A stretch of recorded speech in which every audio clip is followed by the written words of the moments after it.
What's up, everybody? Welcome to Kinda Funny Games Daily for Monday, May 20th, 2019. I'm one of your hosts, Greg Miller, alongside Forbes 30 Under 30, a.k.a. the second best baby blues in San Francisco, a.k.a. the engaged one at Tim Gettys. What's the most? How you doing, Greg? I'm good. How are you? Fantastic. How are you hanging in there? Because, of course, only the Twitch people understand this right now. Yeah. We are recording this an hour early. You are... Kryptonite is getting up to you. Exactly. That is, you can't do that, let alone this early. How are you feeling right now? I'm actually okay because I've been having trouble sleeping, which helped me this time. Interesting. Because I was awake anyways. Oh, what time did you get up today? Or did you not sleep at all? I don't know. I slept. It's been on and off. But the game is over, Greg. Yeah. Oh, that's what you couldn't sleep about. Yeah, Game of Thrones. Yeah, no spoilers. Just no like, spoilers. oh my god, it's in my head. Check out, of course, Kinda Funny in review, recording right after this early as well. Yeah. Because we're going to the big Flow. That's right. We're going to Flow. Barrett, can you get a Google check? Do they call Florida the Flow? The big Flow? Thank you for Googling it. Should throw this up full screen. Do they call Florida the big Flow? Sorry, I didn't mean to stump you with that. Yeah, it's top of housekeeping. I'll get to you right now, ladies and gentlemen. Well, you know what? I'll do the whole thing. We'll talk about Flow in a second because, of course, this is Kinda Funny Games Daily. Each and every weekday at a variety of platforms, we run you through the nerdy video game news you need to know about. If you like that, be part of the show. Patreon.com/kindafunnygames. You can go there, give us your questions, comments, concerns, and everything else under the video game sun. Then tune in to watch us record it live on twitch.tv/kindafunnygames. If you're watching live, you have a special job. Go to kindafunny.com/you're wrong. Tell us what we screw up as we screw it up so we can set the record straight for everybody watching later on youtube.com/kindafunnygames, roosterteeth.com, or listening on podcast services around the globe. Barrett, what do we got here? Throw it up. Do they call Florida the big Flow? And then all about Florida, Shepherd Software, no. What is Flo Rida's nationality? That's not it. Flo and Eddie. Doesn't look like that. We can start it though. Yeah, we're going to start it. All right, so if you didn't know, Housekeeping, Greg and Tim are going to be in Florida this week, all week, for the Full Sail Hall of Fame. If you are at Full Sail, if you are going to the Hall of Fame, you can come hang out with us at our on-campus meet and greet Wednesday at 1 p.m. in Building 3EB lobby. Then at some other point during this week, we're doing an Orlando meet and greet. Yes. We last I heard, Joey had almost finalized the detail of the Wednesday venue. night is what we're targeting. Okay. And that is, I'm saying 95% chance. It's Wednesday night. We're just trying to lock in a venue that can have us. Sure. Is willing to have us. And if not, then we'll just say... one look at Greg Miller's face. They're like, I don't know about this guy. We got some trouble here. Yeah, exactly. They're like, whatever. Florida is putting up with Florida man every day. All right, they can handle a Greg Miller once in a while. Big Flow. We are going to Orlando. We are excited. That's why we're doing everything earlier, because we have an earlier flight to get there, which still gets there at like 9:30 at night. Yeah. God, do you guys have a layover or something? Or? No, it's just we're going really far across the country. We're going back in time. But what's very exciting, no, we're going forward in time. What's very exciting, of course, is once we touch down, it's over. Greg Miller is officially United Silver Mileage Plus. Oh, shit. I finally have earned back into status after our breakup with Alaska Airlines. I know. It's taken a long time to get there. Like a peasant. I mean, steerage. And it sucks that then on the flight back, I'm not going to be able to talk to you. I won't even acknowledge you're alive because you suck and have no status. That's true. If you're United, give us gold. Thank you to our Patreon producers, Blackjack, Tom Bach, and Mohammed. Today we're brought to you by Quip and Third Love, but I'll tell you about that later. For now, let's begin the show with what is and forever will be an incredibly jam-packed Roper Report. Time for some news. 6 items on the Roper Report. A baker's dozen. And I'll get ahead of it now. I'm going to drink the water now. Yeah. The long read there. Because I've been living on the iced coffee this morning so far. Having a great time. Very enjoyable. Very excited. It's awesome when it's like, jittery. Cool. I got one show this week. Oh, yeah. You know what I mean? Boop, boop, boop, boop, boop. I can spend all the energy here. It doesn't even matter. Gah! You know what I mean? Yeah. Never know what's going to happen Corey, here on Kinda Funny do Games that Daily. gift, but then put somebody's face here. Shuhei's face. Not that I want to fight Shu. Well, I'm just saying, like, but make him look like Zor. Number 1. Sony's deal with Microsoft blindsided its own PlayStation team. This is Yuji Nakamura and Dina Bass over at Bloomberg. This is a long read I'm going to give you here. And I'm just going to start off. Never a good sign. What? No, that it blindsided him? It's a long read. That it's a blind. No, sorry. That they blindsided him. Yeah, of course. I'm going to tell you right now, it's a long read. I'm going to give it to you here. We can stop. We can take breaks. We can go to the bathroom. On top of that, this is only I'm cherry picking from this article. This Bloomberg article is awesome. I encourage you all to go to Bloomberg and read it. Of course, last week, the world shocked When Sony and Microsoft came out and were like, hey, we're partnering up. During the show. Yeah, exactly. You and Fran covered it. I went back to watch to see how you did. You did a great job, by the way. Thank you. But if you somehow missed it, what happened is Sony was like, guess what?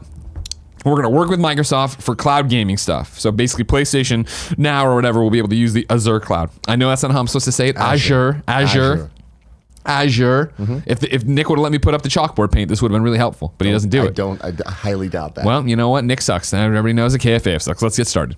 Oh, I'm sorry. So that happened last week. We've talked about that, obviously. However, Bloomberg does some great reporting here, not only at, hey, funny thing, it totally caught PlayStation off guard. Here's what the rumblings are inside of PlayStation. Here's who are going to be, could be winners and losers out of it. It gives a lot of context, which is what I think we all missed last week, where it was a lot of, I was in an argument back at Judges Week about it, where it was like, oh, well, this is totally going to affect crossplay. And I'm like, I really don't think so. It sounds like it's just, well, when did that? It was so general last week. Bloomberg's got a whole bunch of context out of it. When Sony Corp unveiled a cloud gaming pact with arch rival Microsoft Corp, it surprised the industry. Perhaps no one was more shocked than employees of Sony's PlayStation division, who have spent almost 2 decades fighting the U.S. software giant in the $38 billion video game console market. Last week, the companies announced a strategic partnership to co-develop game streaming technology and host some of PlayStation's online services on the Redmond-based company's Azure cloud platform. Did I nail it? Azure. Remember the Dashers commercial? No. Okay. It comes after PlayStation spent 7 years developing its own cloud gaming offering with limited success. Negotiations with Microsoft began last year and were handled directly by Sony's senior management in Tokyo, largely without the involvement of the PlayStation unit, according to people familiar with the matter. Staff at the gaming division were caught off guard by the news.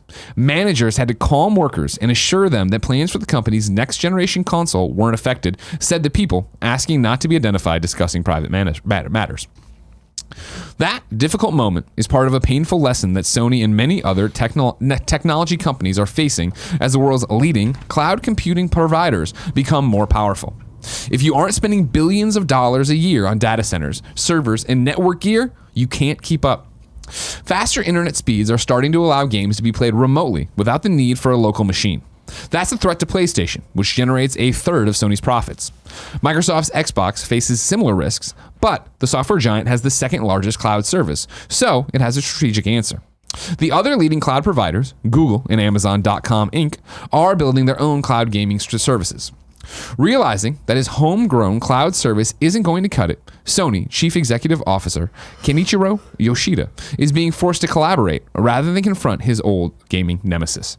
Quote, Sony feels threatened by this trend and the mighty Google, and has decided to leave its network infrastructure build-up to Microsoft, said asymmetric advisors, strategist, Amir Anvarjadeh. Why would they sleep with the enemy unless they feel threatened? Sony jumped 9.9% on Friday, the most in 18 months. The company has announced a record share buyback, but analysts pointed to Yoshida's speed in responding to a shifting video game industry as a positive factor. Sony became the first big video game company to enter the cloud market when it bought U.S. startup Gaikai Incorporated in 2012 for $380 million. 3 years later, it was rolled out as PlayStation Now, letting users play games hosted on servers miles from their living rooms. The service has since attracted 700,000 paying subscribers, but a decision to host it in-house has led to ongoing complaints about choppy connectivity. The company's other online gaming service and main cash cow, PlayStation Network, enables multiplayer matches on games running on the PlayStation 4 consoles. For now, that is still hosted by the other giant of cloud computing, Amazon Web Services. Sony and Amazon held talks last year for a deeper collaboration on cloud gaming, but couldn't agree on commercial terms, according to a person familiar with the matter. That led to Sony's discussions with Microsoft, that person said. Amazon is currently developing its own cloud gaming service, the information reported last year. The key question is who really wins from this partnership. Most analysts agree that, at least in the short to medium term, it's a positive for Sony. Cloud gaming isn't ready for prime time yet. When Google unveiled Stadia in March, some users reported mixed results, including delays in registering actions and reduced graphics quality. Greg put the same paragraph twice. Over the long term, some are warning Sony could be the loser. Currently, it charges publishers like Electronic Arts Incorporated and Capcom up to 30% of sales made through PlayStation consoles. But if streaming takes off, it will have to compete against Microsoft while paying its rival for cloud access. That could leave Sony struggling to stand out both on technical and pricing terms. again, so much more there. Yeah. But I loved the context here. Obviously, the fact that there's this tidbit that it totally caught PlayStation off guard that it was happening. They had to panic. Everything's still normal? Yeah. I love the context here about short and long-term stuff, things we wouldn't know. We can speculate on, but I always like when it's a big business thing involving stocks and the higher-ups to have somebody in there on that thing. And then, of course, this idea that they're getting into bed because they do feel threatened by My Google. favorite line of the whole thing is, why would they sleep with the enemy unless they feel threatened? Like, is this Game of Thrones? Like, why are you being It is, right? Like, I mean, now? that's how this all works. And I appreciate them, giving context to, or not even giving context, but I just think it's a great report. It's a really good, hey, if you don't understand what's happening, you have missed a lot of this, including the Gaikai information. $380 million for Gaikai. Yeah. Here's where we are. And that's when you get to, all right, cool. What is this going to lead to in the end? I was saying this last week when it was breaking, but like this makes a lot of sense for the future of video games. We need parity between multiple console makers, game developers, first parties, really is what I'm trying to get at, in order to be able to push the competition between third parties. You need to be able to have more places to put your third party games, or else it just becomes this exclusive battle. And while that sounds like a good thing, I don't think that it is for the industry. I feel like it's always important to have first party exclusive titles, and a handful of exclusive third party licensing deals here and there. But when there's a clear winner of why would I play games anywhere else when they are better here, that creates a situation where third party developers are going to be like, well, we have a limited install base of AAA titles that we can make, so it either needs to be absolutely worth it, or we're going to go to the other guys and make lesser titles. And that's where you get, I think, Switch things, or if PlayStation lost this fight, PlayStation, or Xbox lost the fight, PlayStation games. And I just feel like that isn't what we as gamers are looking for, especially as we're leading into next generation. For the last decade, we've seen the growth of indie games and kind of the split where the bottom or the middle fell out of the double A's. It's starting to finally come back a little bit. Thanks, THQ Nordic. And I feel like we want this kind of breadth of content, this diversity of titles. And not everything needs to be a 60-hour God of War AAA experience. But we want those, and we want a 100%. lot of those. And I feel like we will lose a significant amount of them if third parties aren't incentivized to create them. And I feel like having a cloud-based platform or backbone is a more unified important. one, a more simple one. This is something that works across both things in the same way that we talked about for years, the cell processor of the PlayStation limiting third-party titles or any developers having trouble, even first parties, making games for the system. Yeah. Whereas now we're moving towards this cloud future, and the more parity there is between the two, I think the better for gaming as a whole. Of course, yeah. But it does get into this interesting thing of how, if we're all doing the same stuff and using the same stuff, how do you differentiate anymore, right? And this does, you said it yourself, if there's one clear runaway, this is the best place to play, right? As we see Xbox slide across the backdrop here. Like, I still putting my chips on the Xbox side of the table for next gen. What the answer to your question is simple. It's games. Yeah. And right now, Microsoft doesn't have those. It is PlayStation with the exclusive games, and Microsoft needs to bring that. And none of this other stuff matters if they don't have that. But it all starts to fall apart if that's the only thing people are buying it for. For years, people say, oh, you're only buying a Nintendo system for first-party Nintendo games. And I would argue that that is probably true. But we're finally at a point where there are enough first-party Nintendo games consistently coming out that it is worth the cheaper entry point that the Switch provides. Sure. At what point is it not worth it if PlayStation only had Last of Us and Days Gone and Detroit? Like, only the first-party titles. Yeah. It'd be worth it to a lot of people, but I don't think enough to be able to, tell Sony we need to keep making these games. Everything could change so quickly if 100%. They fall back a little bit too quickly. And I think that Microsoft is making a lot of good calls. And all of this, everything that we've been hearing the last couple of months, them talking about Xbox Live on Switch, Cuphead coming to Switch, seeing them do this, I really feel like we are seeing Microsoft gear up to be a service, not a hardware manufacturer. They want to be the Netflix. They want to eventually have PlayStation games on their system. I mean, that's the ultimate win, right? Sure. Do you think we ever get there? I do. Yeah. I mean, I don't think it's going to be overnight, but I think that if they're smart and you think next generation? I mean, I feel there's a couple key questions we need answered about next gen first for me to say that it's not just going to be by the end of next gen or by some time next gen. Yeah. But I wouldn't be surprised if Xbox just becomes this platform And it's like they have Xbox systems, but their goal isn't selling the systems, it's selling the service. The systems are just kind of the nice way to get people to understand that they're still in the... You buy this box, this whatever $100 box, if it's the super cheap Scarlet, the more expensive if you want the 4K thing, and that's the way to do it if you had nothing else. Yeah. I agree with you that I think the way Xbox is building, and we've talked about it before, right, where I do believe that they're going to figure out how to get onto Switch for sure and have the streaming service there, this Xbox or Project xCloud, get it there and have it there, and then it becomes like, cool, where else can we get it? How else can we get it? And if it actually works the way they talk about it in that video, right, where it is that you can stream it to an iPad or a tablet, you can stream it to a phone. I'm sure Apple's going to get in the way of this. Then that is their future. That is what they're building for. And yeah, it'd be nice to have that you go buy an Xbox to do it, but they really don't give a shit in the long run as long as they're making money off of that service, right? It becomes a Steam situation where Steam doesn't give a shit where you play your Steam games as long as you're playing Steam. That's why they don't make PCs. They just make the service and put it everywhere. Yeah. And so if they can get to that point where I don't even know. It'd be interesting about the end of next generation, right? I feel like that's what we've talked about the digital future and we talk about streaming more than ever. I think even usurping the digital future we talked about or accelerating it, I guess, the evolution of it. Yeah, being with it. I feel that this next generation is going to be the wheels finally lifting off. Of like, here's where we're going. The plane is taking off, or at least trying to. Does it crash before it even gets? I would argue we took off this generation. Yeah.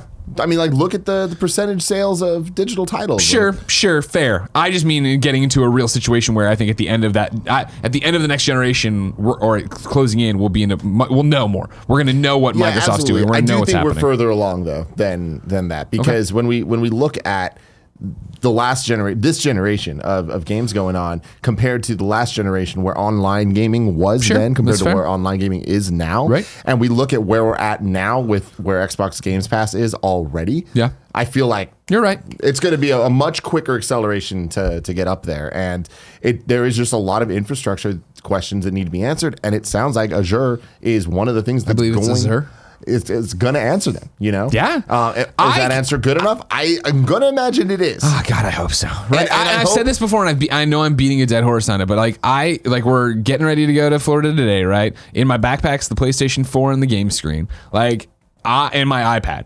I pray that 5 years from now it's just a controller and the iPad and I can stream whatever I want to it and I'm using Azure servers and I'm beaming it all perfectly 5G. And all great. Yeah. Cause that's the thing, I was struggling with the hotel Wi-Fi for my PlayStation 4 to play Division or stuff. And it wasn't even the struggle of the speeds. It was a struggle of logging in and getting it to work and I of course tweeted about it or something. And somebody's like, oh man, well, Google Stadia, right? Making fun of streaming future or whatever. But it's still well, no, that's not the problem, right? Or I was trying to remote play it. It doesn't matter. But it's the idea of when it actually gets there and it is actually here and it is communicating to these super fast servers and it only needs a little bit of 5 bits up, 5 bits down or whatever. That's a different situation than where it is right now, where I'm trying to beam the whole fucking game over to this crappy thing and then ping a server and do these different things. I remember a time where I dreamt of being able to look at GameFAQs forums on my phone.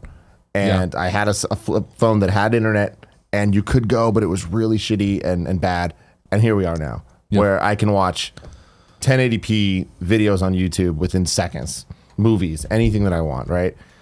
Things are just moving so much faster than they ever have before, and it all stacks on top of each other. And I really feel that I understand there's a lot of doubt about these cloud-based gaming systems working. I think that they are going to work a lot sooner than people are giving it credit for. And I think that these moves are important. I will say it is very concerning that key PlayStation people didn't know. I wonder who they are. And so classic PlayStation. Yeah. I'm sorry, classic Sony. I shouldn't even put on PlayStation. Everything I've ever understood on the record, off the record, on background, whatever, is that Sony is such a siloed place that nobody talks to anybody. Same thing where we talk about all the time, where that Sony music division started making games or whatever and putting them everywhere, and they're like, what? How the fuck did we not know? Why? What? It's mind-boggling. It is, and this article is interesting because we need to know who these people are and what they actually do or don't know. Sure. And if the key people that need to know. Did Sean Layden know? Yeah. If it is as simple as they've been working on this plan and it's they've been having people work on what a cloud thing could look like, whatever. Now it is just a matter of switching it over to this. I know it's not that simple, but all things considered. It could kind of be right, like where your That's servers things. are, where Exactly. your information's I don't living. fucking know, Yeah, but we're idiots. It's one of those things where this could be a like, or it could just be like, no, you just didn't need to know this information yet. Yeah, Not yeah. everyone knows everything. Yeah. But again, I think it's good, and I think that it's very important that it's so public that Sony and Microsoft, arch rivals, are partnering up for this. It's like, this is going to be good for the future of games. It's interesting where I think they talk about it here, right? Of over the long term, some are warning Sony could be the loser. Currently, it charges publishers like Electronic Arts and Capcom 30% of sales made through PlayStation consoles. But if streaming takes off, it would have to compete against Microsoft while paying for its rival cloud. I really don't think that's going to be losing. You got to pay somebody anywhere. Exactly. You got to pay somebody to stream any of this stuff. Like, does it really matter? No, it doesn't, because at the end of the day, it's not. We always talk about this. Winning and losing in this is a silly thing. Are you being profitable and making money? Yeah. Like, if PlayStation's paying licensing stuff to Microsoft to use the shit, it's like, cool, great. Microsoft's getting money, And hopefully going into their games. And EA and Capcom would still be paying to get the game on PlayStation. You know what I mean? Like, it's not like they're not making money. Currently, it charges publishers like EA and Capcom up to 30% of sales made through PlayStation consoles. And there, when they say that, are we talking digital or is that everywhere? I don't even know what the retail breakdown They're talking is. about digital there. Yeah, exactly. So, I mean, I think they have to worry about streaming, so you have to worry about your profits being cut into anyway. I mean, but like, look at the record industry, right? When Napster happened, and then that resulted in iTunes, and iTunes changed everything. And yeah, then all of a sudden, people have to give the money to iTunes when before they had to give it to random ass record distributors. So it's like, it's going to go somewhere. And this is an interesting thing where it's going to their direct competitor. Yeah, in quotes. But Microsoft, the the thing is, sales Xbox, aren't, yeah. PlayStation, Sony, Microsoft are such different conversations. Yeah. Right? Yeah. Like Microsoft and Sony, I wouldn't necessarily call them arch rivals in any sense besides video games. Sure, they're both PC manufacturers, or at least have been. Nobody's Sony out there buying a dropped Sony PC. Don't hate on the Vio. Get out of here It had with its crap. moment. It had its moment. But yeah, whatever. This is good news, I think. It's going to be interesting. Number 2, speaking of Sony launches a games to film /TV division with PlayStation. This is Patrick Shanley over at The Hollywood Reporter. Sony Interactive Entertainment has launched PlayStation Productions, a production studio that will mine the company's extensive catalog of video game titles for film and television. The new enterprise, headed by Assad Quizzlebash and overseen by chairman of Worldwide Studios at SIE, Sean Layden, is already in production on its first slate of projects and has set up shop on the Sony Pictures lot in Culver City. Boo. Whoa, you haven't even heard it. do You haven't heard it. this. Quote, we've got 25 years of game development experience, and that's created 25 years of great games, franchises, and story, Sean Layden tells The Hollywood Reporter. We feel that now is a good time to look at other media opportunities across streaming or film or television to give our worlds life in another spectrum, end quote. Then we're jumping over to Assad. Instead of licensing our IP out to studios, we felt the better approach was for us to develop and produce for ourselves. One, because we're more familiar, but also because we know what the PlayStation community loves, end quotes. Sony Pictures, a sister company, will help with distribution, but production of projects will be handled by PlayStation Productions firsthand, not licensed out, as is the case with similar enterprises at other game companies. Back to Sean. Quote, we looked at what Marvel has done in taking the world of comic books and making it into the biggest thing in the film world. It would be a lofty goal to say we're following in their footsteps, but certainly we're taking inspiration from that. We want to create an opportunity for fans of our games to have more touch points with our franchises. This is still Sean. When fans beat a 40 to 50 hour game and have to wait 3 to 4 years for a sequel, we want to give them places they can go and still have more of that experience and see the characters they love evolve in different ways. And you're going to sit here and boo that. Ladies and gentlemen, I know that you're looking forward to a trailer for the next God of War, but here is a trailer for Powers. You can watch it soon on your PlayStation video game console. Dude, That wasn't bad. That was bad. Boo. Yes. That's boo. That's superfluous information. No, it's not. That was a comic book. That was them trying something. They were Sean trying. Layden Yeah. talking about this right now? Yeah. No. Maybe somebody else. Not Sean fucking Layden. He's the face of SIE. Great. Then don't be doing this then. Here's the thing. In a perfect world, I love this news. Yeah. We see how this is going to go. This is a distraction. This is hubris, Greg. This is the beginning of a downfall. This is a dark timeline. This is not going to work out. Dapper the moment they start Stephen with talking the about PH. Marvel, it's like you are just chasing this fucking high. Dapper Stephen with a PH writes into patreon.com/kindoffunnygames. Says, hello there, KFGD. Has the day finally come for us to have a good video game movie? Can PlayStation Productions finally crack the code on how to bring them to life without all the woes of other games and movies are known for? As we are gamers, are we as gamers, in quotes, always going to hate on these type of adaptations no matter the quality because we can't separate that feeling we get from an interactive experience of playing them to the passive experience of watching them? Or will we be able to separate those biases like we have with comic books to movies and be able to bring in a new era of awesome movies like Marvel has done over the past decade? Detective Pikachu, man, it just happened and it was a success and it worked. And it didn't work because it was made by Nintendo and only they understand the characters. Other people can understand the characters and what matters to gamers. It's the world. You need to know how to make a movie, though. And I think that is the key difference. You can't just be like, well, we got half of this. Here's the thing about it is, of course, anytime anybody's like, we want to make a movie or a TV show out of this video game, it's like, oh, God, here we go. You know what I mean? Because I'm still waiting on the Crazy Taxi We've been movie. burned so many times. Maybe this Witcher Netflix series, right? Which is based on the novels, and I know everybody. No, but that is right. Like this is such backwards news to me, where it's like in a world where we have Netflix, we have HBO. Yeah. They are hungry for this content. Give it to them. I hear you, and hopefully this isn't the total ship sailing on that. I know they talk about trying to. It's more that they're handling it internally, which I like, because I don't like the idea of when they were trying to get this Uncharted movie going, and they still are, I know, and trying to get the Last of Us movie going, right? And it was that thing where they'll have a meeting with Neil Druckmann, but he's not directly involved with it, and he fucks off. Now, granted, Neil a video game maker, not a movie maker. I feel like, don't get me wrong, will this ever bear fruit? I bet we get like maybe one or two weird animated shorts of Ratchet and Clank or some shit like that, right? Well, here's the thing: is like it's you can't talk about Marvel. Like, first off, that is the moment you do that. I get it. That's great goals. Like, good for you. Don't actually say that though, because that just shows that you're just money hungry, looking for the it thing that you could just keep making money off. Second off, it reminds me of Marvel in a different way, where they would have never started with Iron Man if they had X-Men and Spider-Man at their utility belts. And guess what? They're making an Uncharted movie. Last of Us is being made. Ratchet and Clank already happened. What are we going to start with PlayStation? Resistance? Medieval. Tie it into the remaster, you idiot. God damn it, you're right. A Patapon Kids show? Come on now. You talking about it? Man, and that's the thing, is like, you want to sit here and shit all over it. If we wanted to boot up, Barrett, turn on the PlayStation 4, boot up PlayStation All-Stars Battle Royale for me right now, all right? And we can go in there and we can look at it. We can see this the lineage, the history. Little Big Planet, the show? Yeah, exactly. Here's the thing. I love this idea. If we get a PlayStation cinematic universe that actually works and builds upon itself, I can't even finish the sentence. This isn't fucking happening. Do you think, yeah, that's the thing. Do you think we'll get anything out of it? I think we're going to get a lot of annoying ass things that get in the way of trailers that we want to see. You know what I mean? Like, can you just not see this at a press conference? How they talk about this? Remember the Rabbids commercials during the Ubisoft conference? Do you remember those? No, I remember. I hold out no hope for it getting to anything good. You bring up the best point, right? Is I feel like your PlayStation, you don't know how to make movies, right?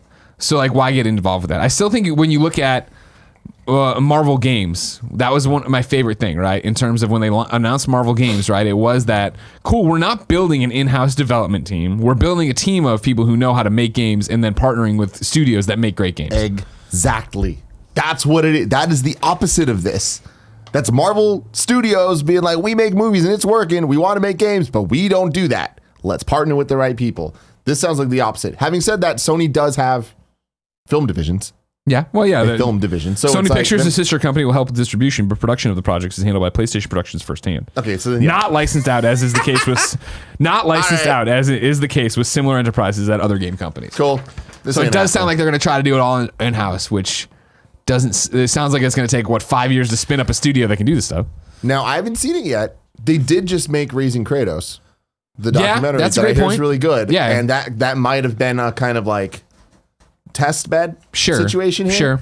Documentaries easier to make than narrative TV series. Right. But Danny O'Dwyer, dumb as a box of rocks, but he makes a good documentary. Yeah, you know what I mean? Kids in the chat make a good point as well. Knack. There you go. Fuck, dude. Yeah, dude. That can change everything. Hey, man. The tides will turn. That's what it was always. Oh, Knack's a fun platformer for kids. They make some kind of VeggieTales Knack. This is what they were building towards. Exactly. Yeah. This is what Cerny's vision was the entire time. God bless you. Good luck. Matt Penza does get the final word, though. Tim Gettys. He wrote into patreon.com/kindoffunnygames and says, I can't help but see this as a reaction to how well Nintendo's IP, Detective Pikachu, recently did in theaters, and Sega's IP, Sonic the Hedgehog, getting buzz in the recent trailer, even though it was mostly negative. Nevertheless, my question is, what Sony IP do you believe they will try out first on the big screen? Personally, I think with all the success that Crash Bandicoot has gotten over the Insane trilogy, along with Crash Team Racing coming out soon, that a Crash movie would make sense. It appeals to the nostalgia factor for older folks, and also will probably be more for kids of a kids movie to appeal to them. However, I'm not totally sure how Sony can make a Crash movie because I think Activision actually owns the Crash IP, so don't kill me in the comments for you're wrong. Yeah, Crash was recently featured in the Skylanders cartoon on Netflix. That went over well. Did it or no? I don't know. Did anyone care about the Skylanders cartoon? Or Little kids, yeah. It was a little kid. so why thing. are you in there? Why are you in there shitting about it? What do you care? I'm You not know? shitting on it. No, I'm just saying it's like they're doing this. Okay. Like this happens. What do you think the first Sony IP This was? is happening for the audience that it should be happening for. We don't need a Crash Bandicoot movie. In the same way that the Sonic movie, it's like, what are you doing? Like, if you're gonna make a Sonic movie, don't do this. Like, he's in the real world and blah blah blah. No, what the fuck? Make a Sonic movie. Make a movie based on Sonic and the characters. I feel like Detective Pikachu worked because it wasn't about Pikachu. It was about the world. Sure. You know? Yeah. And like they had that. A movie about Crash Bandicoot, I don't know. No. What do you think? What do you think Sony? What's the first thing they're going to announce? What is PlayStation I don't Production know. Studio going to announce? I really don't know, man. I think PlayStation Productions first thing I think will have to be an animated something or other. But it's like, I don't think that does anything. That's not enough. They did Ratchet and Clank. That was a major movie. You know, like that was in theaters. It had a promotional push as a theatrical release, like meaning something more than just, oh, we made a cartoon. You know, sure. But and again, maybe it could have been more successful if PlayStation Productions did it. You know what I'm saying? I don't think so. And I was like looking forward to Ratchet and Clank because it looked decent. It looked like it was Ratchet and Clank as a movie, and it just wasn't the best parts. It was kind of like a weird. It just didn't hit the highs that the game did. Yeah. Right. Yeah. But I don't think that was the fault of PlayStation not being involved. I don't know what the first thing would be. Yeah. I think it'll be animated because I think that's quicker to turn around. I mean, I don't think that's true. But I mean, I don't. No, I think If you and I started a production studio tomorrow, we're not gonna. I don't think launch into. We're gonna make a full length feature film God of War. You know what I mean? I don't know. The fact that they're making it this big of a thing and that they're launching this does tell me that they want to start off with something huge. You think so? So I feel like the first announcement is that they're taking over whatever Uncharted movie is already in production. That just doesn't work. You can't just do that. I mean, they couldn't just like. Here's the Whoever's thing, been working, that movie's never gonna happen. So exactly. Who cares? Whoever's been fucking working on it can't just do that because it hasn't fucking come out yet. Maybe they do Last of Us. Maybe they rest. You know, the thing that's just been gestating forever. Maisie Williams was attached to it, like when we were at IGN. That's being like, oh well, Marvel, like, hey, they're fucking up Spider-Man, so Marvel's just gonna do it. It's like that's just not how it But works. it's in Sony Pictures already. If it's just sitting there on ice, nobody cares about it. You know what I mean? Yeah. If not, then God of War. Yeah, all right. Do a God of War movie. Yeah. And I'm not saying do a God of War movie. I'm saying please close this down and stop trying to make all these things into movies that are never good. Yeah. But I could see God of War being the movie. Yes, They if are we good want to start sometimes. big, you want to come out swinging, huh? My boy DP.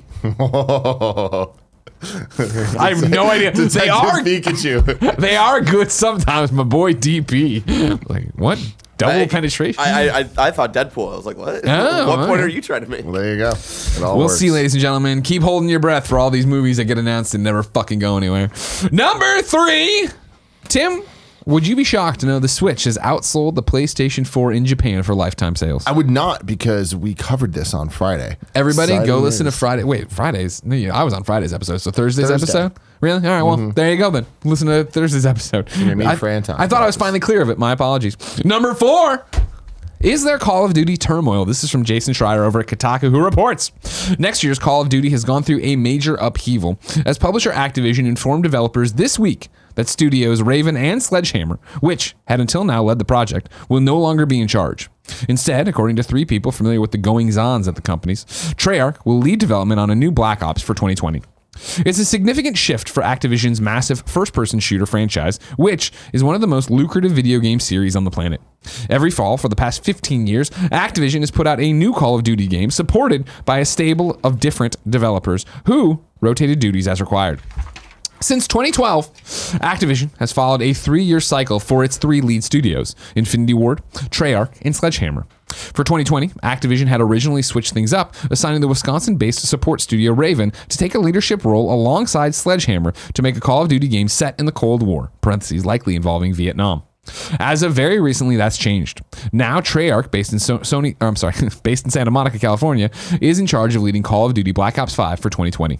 According to those briefed on the overhaul, Treyarch will take creative leadership on this new Black Ops, while Raven and Sledgehammer will serve as support studios for the game, transforming the work they've done on their own single-player story mode into a campaign for Black Ops 5, which will also be set during the Cold War. Parentheses, this may be a welcome return to fans who criticize lack of campaign in Black Ops 4. It will likely be a cross-gen game to coincide with the launch of the next PlayStation and Xbox, which are expected to launch in the fall of 2020. What this means is rather than getting 3 years to make the next game after Black Ops 4, Treyarch will have just 2. So I saw this article this weekend from Jason, and it made me realize a key thing, which is for all my years in this industry, I'll still never understand the Call of Duty Switch who's off? making what. Oh, yeah. You know what I mean? Yeah. It's just like, I feel like I should have that, just like, that's what I'd have on my whiteboard. Sure, yeah.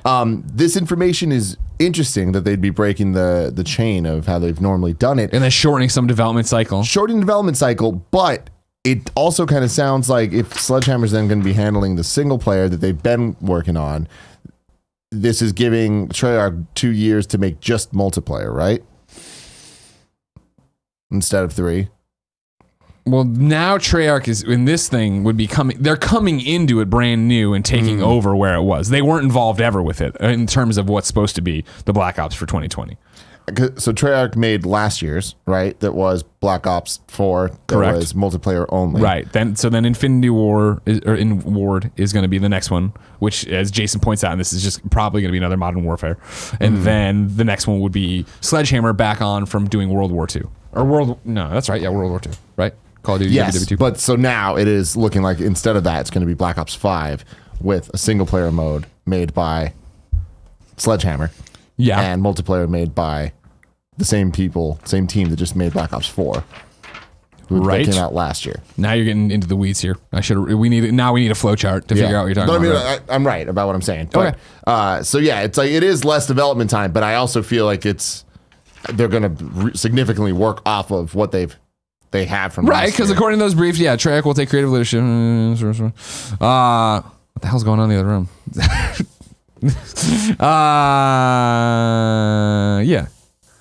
Yeah, and then transforming the work they've done on their own single player story mode into a campaign for Black Ops 5. Yeah.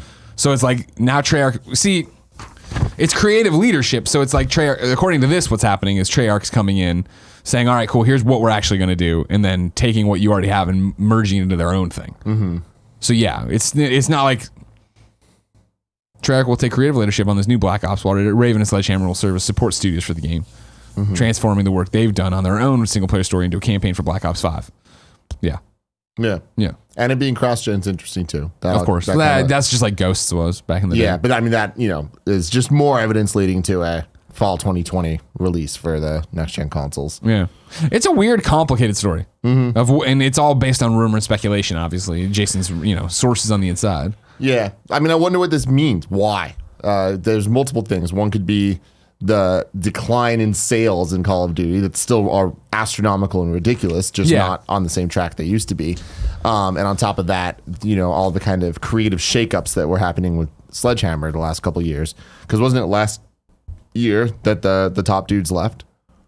Sledgehammer? Yeah. Yeah, Jason, I'm obviously cherry-picking article. He brings up the fact that Michael Condrey and Glenn Schofield left as well. Schofield. Left last year, or whatever. Yeah.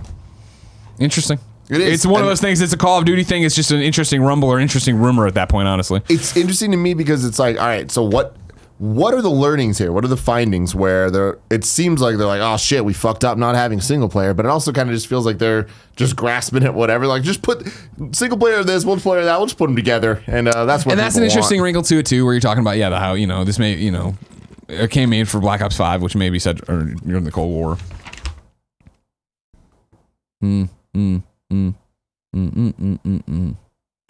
So that's the thing here, right? Is that the game basically Black Ops 5 is being pushed up a year, right? That's what we're talking about here, is that according to this, it would have been that Sledge and Treyarch were working on their own Call of Duty game, X, we're going to call it, right? And now they're like, no, you're not.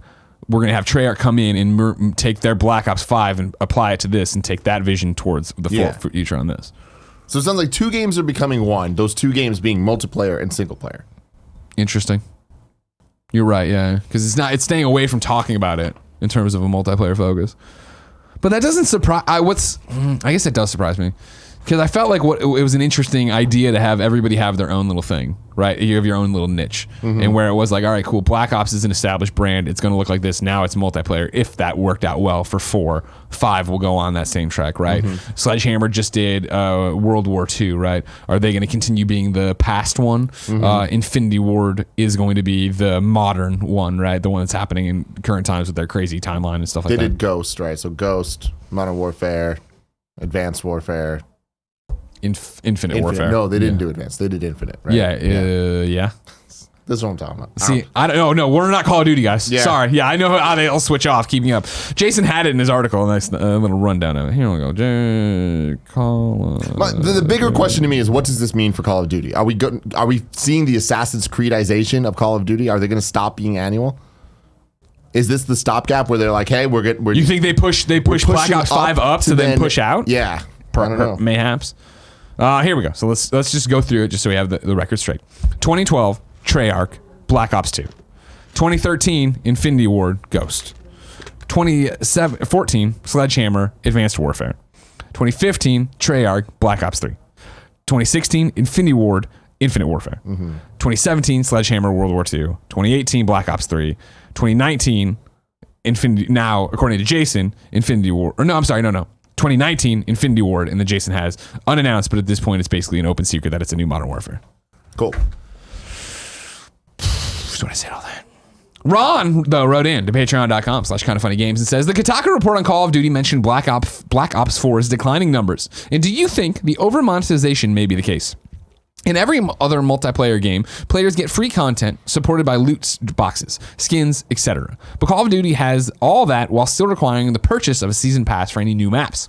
Activision is trying to have its cake and eat it too. Ron. No. I don't think that's the problem. Yeah, me neither. I think the declining sales, this is the part of the conversation I was more adept and ready to talk about. The declining sales of Call of Duty are just the fact that Call of Duty is no longer the phenomenon it once was. It isn't a game. I mean, remember, Call of Duty used to stop the world when it came out, right? And the same thing with Madden back in the day. There's just too much competition now. You can get excited for this, but Fortnite, Apex, there's a million free-to-play games out there that are giving you a great experience. Different, sure, but it used to be COD was the place to go be competitive and go play, and they've lost that. And yeah, I do think that Black Ops 4, Black Ops 4's declining numbers. Yeah, the barrier to entry of, hey, cool, it's a multiplayer only game with a whole suite of content and a whole bunch of shit to do is cool, but there's so many free-to-play games that are updating, if not daily or weekly, updating more frequently in a way that there's no barrier to entry. Whenever Apex Legends drops Season 2, right, that's going to explode. People are going to run out of and be playing it and talking about it and streaming and all this stuff. Trying to drum up support for a game that is paywalled at $60, not even microtransaction, is so much harder. Having said that, though, they lost it. It's the same conversation we have with Microsoft and Sony, where it's like, okay, Xbox is number 2. It's still sold better than the Xbox 360. It's still selling extremely well. Call of Duty is still ridiculously successful. 100%. I'm not taking away from that. It's just like there is more competition, but I do feel like it needs to be said, like, these games are still making ridiculous amounts of money and pushing the games industry forward. Number 5. A short and sweet one for you for a big day. Console players finally beat the Division 2 raid over the weekend. Oh, damn it. I think this is Kotaku. Barrett, give me a Google on that. 3 days after its release, the Division 2's 8-player raid is no longer unbeaten on consoles. The game's PlayStation 4 leaderboards show that 2 8-player teams have cleared it. The first clocking in at over 36 hours, the second at nearly 20 hours. Who wrote it, Barrett? It's Kotaku. It's Kotaku. It's Stephen Totilo. Oh, great, Stephen. The Xbox One leaderboard shows a team clearing it in 17 minutes. No, 17 hours. My apologies. A team of PC players first cleared the raid when it launched on Thursday, battling through its 4 boss battle encounters inside and outside of a fictional Washington, D.C. airport in just over 5 hours. Console leaderboards, however, have been blank for days. PC players, meanwhile, are now romping through the raid. The initial 5-hour completion time has long since been shattered. Players on that platform are now clearing it in under 24 minutes.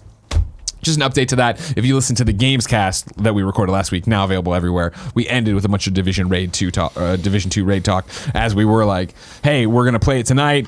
It's all fucked up. What's going on? And Stephen's article actually has a whole bunch of quotes and polls from the people who beat it on console saying, no, it's not a thing. You can do this. You just need to do this, that, and the other a little bit different. It still seems like it's super, super hard, which again, I'm not against, but I don't have a loadout build. Me, Fran, and the Kind of Funny clan played all Friday night from 6 to 11:30 doing the raid, and we never got the first boss past. I think the most we ever got was 2 of his little bars knocked down, but he healed so quickly. But the conversation in Steve's article with the people who beat it it's not even so much you need a crazy loadout as much as you just need to communicate and be on a very specific way. And so we'll see as that continue. Raids are cool. They are cool, and I'm looking forward to beating it 10 years from now. Number 6. There's been a Doctor Who VR game announced. This is Matt Purslow over at IGN. Doctor Who: The Edge of Time casts you as a friend of the Doctor, portrayed by the current incarnation, Jodie Whittaker, attempting to find and rescue the Time Lord from nefarious forces. Thankfully, you're armed with her sonic screwdriver, which will come in handy for the variety of puzzles the game throws at you. Described as feature-length, Doctor Who: The Edge of Time will span several hours and pit you against the Daleks. These are the guys who... Wait, hold on. Not intruder alert. Exterminate. Yes. All my Doctor Who knowledge is based on Lego Dimensions, and I'm feeling pretty confident. All right. The Weeping Angels, who are the guys they jump around. I remember though. You close your eyes, or it goes dark, and they move. If you look away from them, they move. They're like booze. The brand new monster and brand new monsters as you attempt to recover a collection of time crystals that will help repair space-time. As you can imagine, this will require you to pilot the TARDIS and travel to a variety of worlds and time periods. The game, which May's theory compares more to interactive television and immersive theater than a classic video game, will be available this September for PlayStation VR, Oculus Rift, HTC Vive, and Vive Cosmos. Dope. Cool. Tim, I don't want to hear a fucking word about you talking shit about the Weeping Angels, okay? Yeah, I don't want to hear it either. Hey, Right. you Dr. Hooligans. That's what you call yourselves, right? They do call them hooligans. God Do they really? damn it. No. No. Damn it! Hoovians. Hoovians. Hooligans. I'm going to go with hooligans. Tim? Yeah. I'm excited for this Doctor Who VR game to come out and be an interactive television or immersive theater experience. Okay. Let's see how much fun this one is, like that Planet of the Apes game. But it's still so far away. If I wanted something more pertinent, like what was coming to the mom and grop shops today, where would I go? The official list of upcoming software across each and every platform is listed by the Kind of Funny Games Daily Host each and every weekday. Yeah. Before I tell you about the games, let me tell you about our sponsors. First up, it's Quip. It's time for spring cleaning, and Quip's got an easy way to start with brushing habits. Just 2 minutes twice a day can help pave the way to a healthier mouth and mind. And now the whole family can get refreshed with Quip. The new Kids Quip has the same 2-minute timer and guiding pulses as our original version with no childish gimmicks, so they can brush like a grown-up. The new brush is the same as our original version, just tweaked for sized-down mouths. Kids are inspired to brush their teeth better and more often with oral care that looks and feels like the products the adults use in their life, and they're proud to use Quip. Help them develop a grown-up routine without childish gimmicks. It has kid-friendly features like a small brush head, watermelon anti-cavity toothpaste, and a rubber grip handle in colors the little ones will love. Why should you use Quip? Well, there's a built-in timer that pulses every 30 seconds to remind you when to switch sides and help you evenly clean your entire mouth, because 90% of us don't brush for the full 2 minutes and don't clean evenly. Brush heads are automatically delivered on a dentist-recommended schedule every 3 months for just $5. A friendly reminder when it's time to refresh and stay committed to your oral health. Great. Yeah. Today, me and you, in hours, are about to fly to Florida. Guess what? I got my Quip, and I was very excited today to take my toothbrush, take the little travel holder, flip it the other way, put them together, boom. I'm travel ready. You know I wrote the doc for the people who are doing the show without me. This is what I put in here. You know Greg loves Quip. He talks about it all the time and is traveling with it to Florida right now. Quip starts at just $25, and you can get yours at getquip.com/games right now, and you'll get your first refill pack free. That's your first refill pack free at getquip.com/games. We love Quip. Next up, it's Third Love. Third Love is making amazing bras that Gia, Jen, and all the kind of honeys are wearing on a daily basis. Today? How do you know? I saw her put it on today. But you guys aren't married yet. I hate you so much. Man, they've got the perfect bra for you. Third Love uses data points generated by millions of women who have taken their Fit Finder quiz to design bras with breast size and shape in mind for a perfect fit and premium feel. Find your fit with Third Love's online Fit Finder. Order and try it at home. No more awkward fitting room experiences. You answer a few questions and you find your perfect fit in 60 seconds. Over 12 million women have taken the quiz to date. It's actually fun and takes less than a minute to complete. Third Love helps you identify your breast size and shape and find styles that fit your body. Every customer has 60 days to wear it, wash it, and put it to the test. And if you don't love it, return it, and Third Love will wash it and donate to a woman in need. Third Love's team of expert fit stylists are dedicated to helping you find the perfect fit. Stylists are available every day to help via text, chat, or phone. Returns and exchanges are free and easy. Third Love knows there's a perfect bra for everyone. So right now they're offering my listeners 15% off your first order. Go to thirdlove.com/games now to find your perfect fitting bra and get 15% off your first purchase. That's thirdlove.com/games for 15% off today. Got you good with that one, didn't I? You did. That was really good. Out today in games. Here you go. Neon Boost PC. Cool. This is the full title. Shit. Sometimes to deal with the difficulty of being alive, I need to believe there is a possibility that life is not real on PC. This sounds like a Bear Courtney-ass game. Let's go.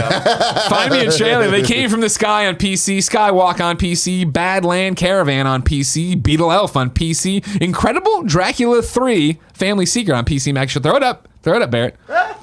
Here it is. This is the game that is out right now. A video experience. Okay, a simulation. The Elder Scrolls Online Elsewhere is out today. And then I put it on here because I got confused by the Oculus Quest subreddit. And I said that Oculus Rift S and Oculus Quest are out today, but they're actually out tomorrow, but I won't be on the show tomorrow. So this is once again my chance just to say I love the Quest. I'm setting up the office unit in the back because I was like, there's no way I'm bringing mine from home in, so get one for the office. Hell yeah. So it's a big deal around here. Barrett, I expect you to play some of it while I'm gone. Cool. New dates for you. Reventure leaves early access on Steam June 4th. Double Fine and Namco Bandai's Rad is going to launch on August 20th. Xera Survival enters early access on May 24th. And Nights is launching June 7th. Cute. Tim, let's get one question in here. Maybe two, depending on how we go. How I'm feeling. No, I'm going to do one. And it goes to the 2038 Pokémon CEO who writes in to patreon.com/kindoffunnygames and says, what is signing an embargo like? Is it countless pages of legal jargon, a paragraph or bullet points of what you can and can't talk about? Are there embargoes you decline to sign? Thanks, Pokemon CEO. I feel like you have much more experience than me with this, but I would say that they come in all shapes and sizes. Yeah. It's all contextual based on who you're talking to. Yep. I would say the most common ones for me are an email where someone will send me an email and be like, hey, are you interested in doing review coverage or preview coverage or whatever for this game? If so, here's the information on what you can and can't do or whatever. And it's like, if you agree to this, reply, I need you to say this, this, and this. And that yes to each of the, it's like kind of terms of service type thing. Yeah. And you reply and then they send you a code.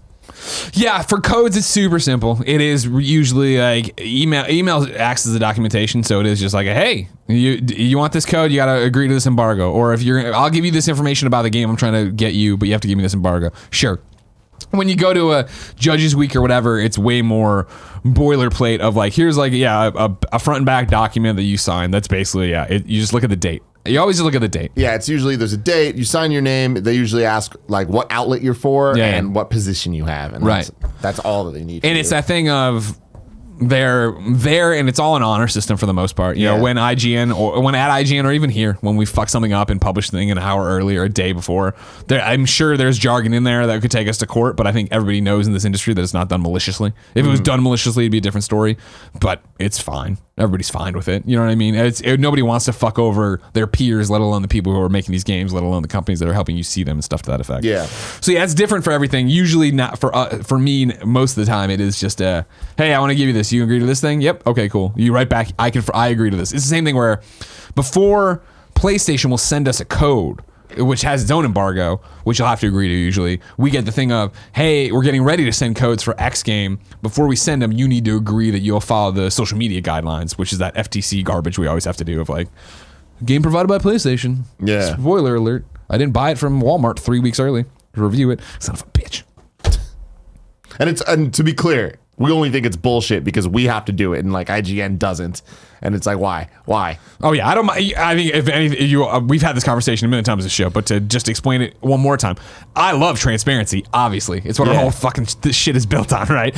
But I hate the fact that when it's I played this and I hated this or I like that, and it's like not even the review. Okay, fine, whatever. But then weeks later, I can think it's all so fast and loose, and it would be so much easier if they were just like, hey, you know what? You're in the press bucket. So anytime the press bucket doesn't need to do the FTC thing. It was provided thing. by PlayStation. Exactly. I don't even want to do that. We need to just do a thing of like, thanks for watching Kind of Funny Games, or, in the beginning, like, this is the Kind of Funny Games cast, or all of our fucking shit. I don't know, but like, get it early on this. And also, if we review a game, it was sent to us for free. Chill out, FTC. Because it's like, it's only PlayStation, and now it's like there's been like one or two other little games that have seeped in starting. It's like, if we're going to have to do this, we might as well just throw out a blatant statement. Basically, what we're saying is, Barrett sucks. Read between the lines. It's true.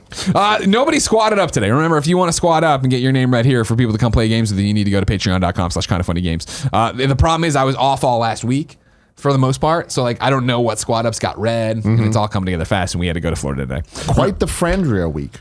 A lot of Fran. This week? A lot of Andrea. Oh yeah, coming up. Yeah, for sure. I'm not there yet. Don't spoil it. Oh, you know what I mean? Calm down. You're wrong. Yeah, that's all fucking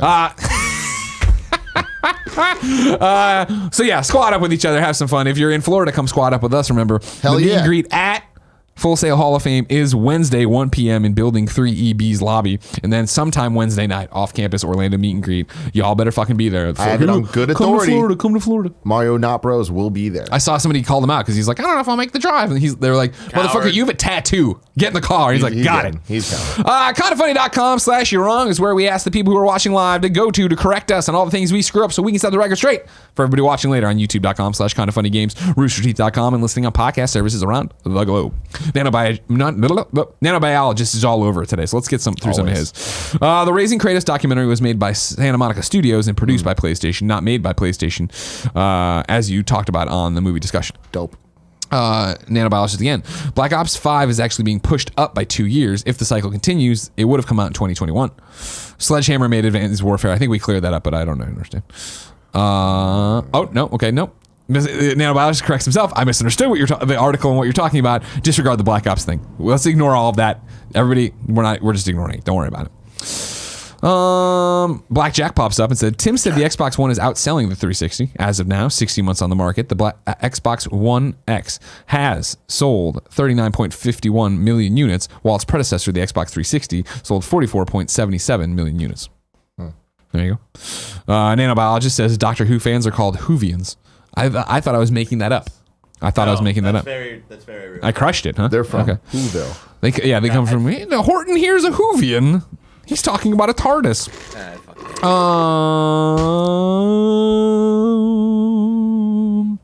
Nanobiologist says, and this is not a you're wrong, but I'm gonna allow it because it's Nanobiologist. To follow up on the 2038 Pokemon CEO's question, do you keep the paper records of any contract/embargo you sign for your records? Or do you toss them when they're done? Or do you need to retain the embargo in documents for X amount of years for legal reasons?